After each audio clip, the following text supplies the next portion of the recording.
ایک بار کا ذکر ہے کہ ایک نوجوان جوڑا فہد اور سارہ اپنی سالگرہ منانے کے لیے ایک دور دراز گاؤں کی طرف سفر پر روانہ ہوا۔ گاؤں کا نام کوہستان گاؤں تھا جو پہاڑوں کے بیچوں بیچ واقع تھا۔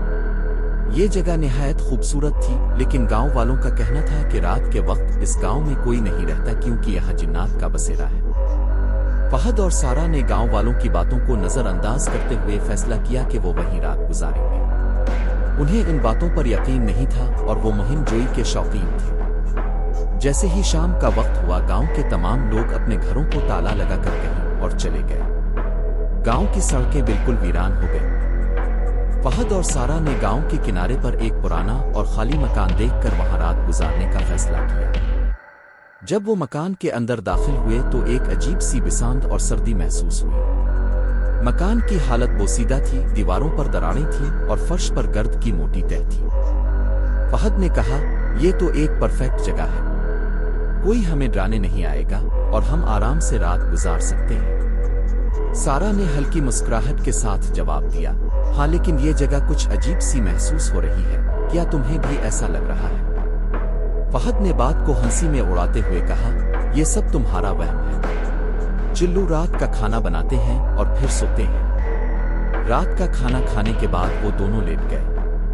فہد تو فوراً سو گیا، لیکن سارہ کو نیند نہیں آ رہی تھی۔ وہ بستر پر کروٹیں بدلتی رہی جب اچانک اسے لگا کہ کوئی ان کے کمرے کے باہر چل رہا ہے۔ قدموں کی آواز بالکل ہلکی تھی لیکن وہ واضح تھی۔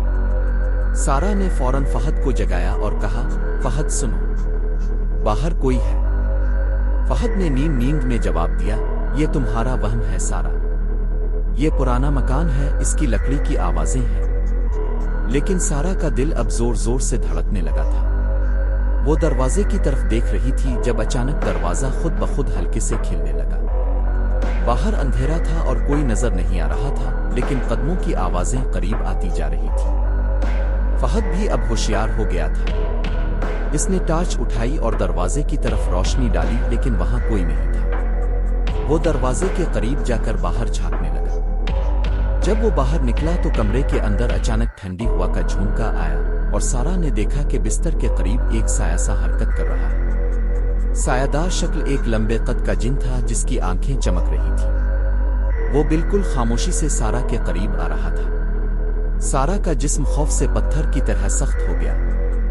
اس نے چیخنے کی کوشش کی لیکن آواز اس کے گلے میں پھنس گئی۔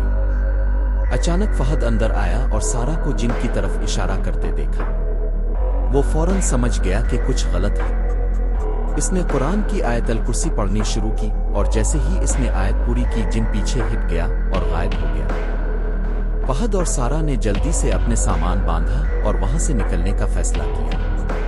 لیکن جب وہ مکان سے باہر نکلے تو انہیں ایک اور حیران کن بات معلوم ہوئی۔ گاؤں کی ساری سڑکیں مٹ چکی تھیں اور انہیں کوئی راستہ نظر نہیں آ رہا تھا۔ وہ دونوں خوف میں مبتلا ہو کر ایک طرف چلنے لگے، لیکن ہر قدم پر ایسا لگ رہا تھا کہ وہ ایک دائرے میں گھوم رہے ہیں۔ ہر جگہ اندھیرا تھا اور جنات کی سرگوشیاں ہر طرف سے سنائی دے رہی تھیں۔ فہد نے کہا، ہمیں قرآن کی تلاوت کرتے رہنا چاہیے، یہی ہمارا آخری سہارا ہے۔ دونوں نے مل کر قرآن کی سورتیں پڑھنی شروع کی اور اچانک ایک روشنی دکھائی دی۔ روشنی کے ساتھ ہی انہیں راستہ نظر آیا اور وہ گاؤں کی حدود سے باہر نکلنے میں کامیاب ہو گئے۔ جیسے ہی وہ گاؤں سے باہر نکلے، پیچھے موڑ کر دیکھا تو وہ مکان اور گاؤں دونوں غائب ہو چکے تھے۔